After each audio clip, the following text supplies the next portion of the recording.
Hello and welcome to my bed. This is where I sleep. But recently I haven't been doing much sleeping. Just chuck the flip-flops off there. Oh no, because everything else in the hotel is good and the only thing that's bad is the entertainment, which keeps me up whenever it's on. And the staff are very stupid in this aspect and don't seem to be doing a thing. And the people in the hotel don't seem to be doing anything either. They haven't got any courage or any bravery to go out and say something. These people have never heard of public speaking. They don't speak their mind at all. They're just simple people who just want the simple life and just sit back and take all that ginormous cock going up their arse. They take it. Doesn't matter how painful it is. They take it. Today, look at all that blue under my eyes. Can't sleep. They were up to 2 o'clock last night with two fucking retarded people with their stupid antics and shit.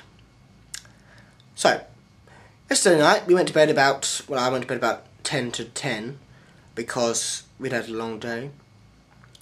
And the bed was really comfy and I was looking forward to this lovely sleep I was going to get. Then, I don't know what time it was, we hear this sudden great loud song. Songs blaring out. And it was louder than it's ever been. And I never said a word. Never said a word. I was just sitting there taking it. Because if I shouted, too many shouts. Too much shouting. So I sat there and I took it. And the volume was extremely loud. And everything was very loud. And eventually it got to about 2 o'clock. And the man said, "This is my last song." Yes! Still 2 o'clock in the morning. Still tired.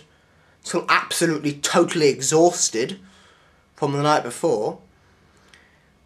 And then he does about 5 more songs. And then I can't take any more. The windows are open and I scream out, "You sleep-depriving bastards!" Because that's what they are. Sleep-depriving. They don't let you sleep. Oh. I literally shouted that out. And I shouted out as well, "You said this was your last song!" He also said to one of the people in the audience, he said, "Oh, there's a nice hot girl." And I said, well, if I shouted this out, I said, if you can't get a woman that way, you have to find your lowest point by going to pick out a girl at random who's probably a slut. If that's how you get your kicks, try a dating agency. If you're that low, you want love that badly. These people are two idiots. I can't stand them. They're like, "Oh, come on everybody, shout!" And I hate that. I told you before, I hate people having fun while I'm trying to sleep. It's fucking irritating. In Brighton, you don't get it at all, because obviously we're in a house and all the clubs and bars are miles away, so you don't hear a thing. And this is the worst part of it all. This morning, I got up and had my breakfast. Then I went into the reception and talked to a woman who wasn't English. She spoke English, but she wasn't English in absolutely no nationality at all. And so she doesn't understand the way human beings work. I think she's probably a robot who they've put there just to irritate us. She said, and I could not believe this, "No one has ever complained about the noise before." That is what they call bullshit. Someone within the last 20 years must have complained about the noise, because the noise is extremely loudly. And there are people, I'm sad to say, who are lower classes, who will shout and moan. I saw a woman the other day with 9 kids. Now, there must be a kid in here. I've seen them. I've seen the kids. So what happens to them? They don't just sit back and take it. They must be crying. If there's a baby here, there must be a baby crying and absolutely irritated by this obstruction there must be a baby crying because it's too loud. And what do the parents do? They must be bad parents. She also said that, oh, you're in room 13, it's all the way over there. I can still hear it. I can hear every single syllable. Every single one. I can hear it as clear as day. It's that loud. It blares through my window and I can hear it. I can hear it. And I wish I was more confident and I would have bloody said to her, I can hear it. It comes right through my window. And I said to her, I think everyone in the hotel can hear the volume of this. It's too loud. Tonight we got karaoke. So it'll be worse. We won't be able to get any sleep and soon we'll die. I thought about staging a faint today in the breakfast room. I thought just about fainting over and pretending I've fallen over because I'm so tired. We will eventually die of exhaustion because, you know, if we can't get any sleep, we're not getting proper sleep here. I'm not going to go to the cabaret. Of course, the woman didn't know what cabaret was. I said, I'd like to complain, please, because the noise of the cabaret is too loud. She said, we don't have cabaret. Well, entertainment. Oh yes, we have entertainment. It's the same fucking thing! Cabaret is a form of entertainment. Entertainment is a form of cabaret. So it works, it's the same thing. And so this really pisses me off. It's the only bad point about the hotel. Everything else in the hotel is excellent. There's good food, good staff. It's a bit boring some nights because there's nothing to do. I'm not going to go to the cabaret because the cabaret is irritating and annoying. I could go for a drink, but I'm on a budget holiday, so I really want to go home now. I would love to get a refund, and I would go home. If they gave me 200 and let's say £230 refund, I would take it and go home. I really would. I don't like being deprived of sleep. These depriving bastards. How am I supposed to get through today? How am I supposed to enjoy today's activity? Well, I'm not going to anyway, but how am I supposed to enjoy other activities? How am I supposed to do that? How am I supposed to enjoy it? I can't enjoy it, I'm too tired.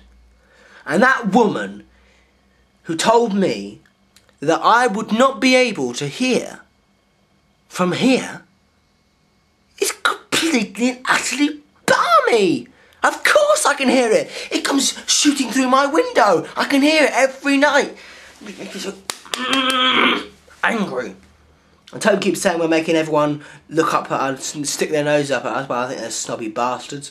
Doesn't make me a lower class. I'm the only one in this whole hotel who has the guts to stick up for myself and say the music is too loud. No one else is going to do it. And I think that she said no one in the last 20 years has complained. That's got to be a great big stinking lie. Someone must have had the guts to complain. Someone must have done it. Because I don't think you could go 20 years without someone getting irritated by the noise of the karaoke and things like this. Karaoke's worse. Definitely can't go. That goes on to about 3 or 4 in the morning. It makes you want to cry, it really does. It's so irritating. It's not irritating, it's absolutely, it's not acceptable. It's not acceptable at all. And how are we supposed to sleep? I really would go home now, I would. I seriously would. Can't stand this gobshite anymore. And when I go to talk round to the rep, I'll say to him, someone English, hopefully, this Jonathan person, I hope he's English, he better be English, otherwise I shan't be talking to someone who's not English, but our rep, I'll say to him, if you don't do something about this, I will write loads and loads of bad reviews about this hotel. I will say in my review that everything else is good, but there's only one problem, and that's the noise. And I should say, I wouldn't recommend this place to a rat, because I seriously would not. When you've got all this noise, I wouldn't recommend it to a rat. What's an animal that's deaf? Blind as a bat? No. Oh, I don't know, but a creature that's deaf, obviously. Makes me so angry, so fucking angry.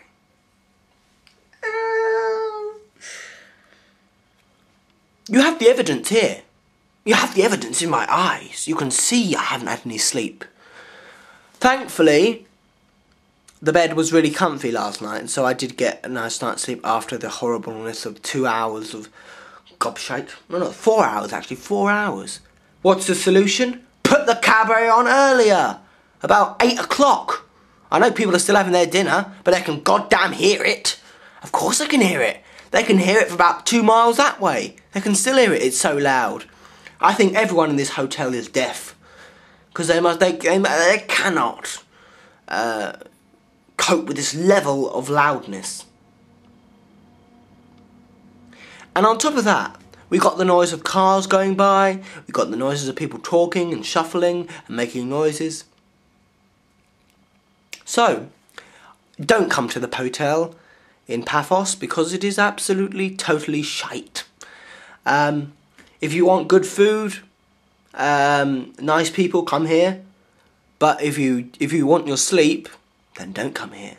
Because if you want good sleep, you're not going to get it here. Absolutely no way. We've got 7 more days of horrifying nights to go. I'll go mad. I'll go mad. I'm missing home terribly, actually. I am.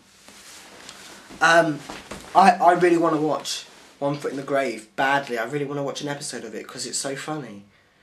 And the reason I think I want to watch it is because Victor Meldrew is someone who moans, and he's so much like me in so many ways, wanting to moan about everything. I wish Victor Meldrew was here. I wish he was here. He'd be complaining, because remember that episode of One Foot in the Grave? I think it's called The Man Who Blew Away. Do you remember that episode? And they were playing the laughing policeman, he couldn't go to sleep. I wish we had him here right now. He'd be the best defence we've ever had. I really wish we had him. I've noticed I really like Richard Wilson in his whatever he does. I don't like any actor who does stage. I hate stage. Stage is the worst part of acting. I want to actually see the performance. So acting on TV, especially Richard Wilson, yes, I love him in most things. He's in Mr. Bean. He was in Some Others Do Have Them. He was in Merlin. He's really good in Merlin, playing Gaius. There's one line I love of Gaius in series 3 of Merlin, when he goes, "Can't you count sheep like everyone else?" when he's talking to Morgana. It's a wonderful line. But I really love Richard Wilson. He's been in Doctor Who as well. They didn't give him a big enough part in Doctor Who. No. You've got a big celebrity coming in, give him a good part. I don't mind Dr. Constantine, but that's not Richard Wilson. It's not. That's not the real Richard Wilson we see. It's a different one. It's not a grumpy one, really. We want a grumpy Richard Wilson, which is what he plays most of the time, you know. In Merlin, he plays a sort of grumpy man who often tells Merlin off, and in One Foot in the Grave, he plays a grumpy old man, so, yeah. But I'm really missing that, and I'm missing home too. I want to go home and watch YouTube and socialise. I can't stand it here much longer. The days go by really quickly, which is a good thing. And I remember how excited I was to come here, because it was the first time ever. And unfortunately, the first time we flied, we had awful delays on flights. And also, we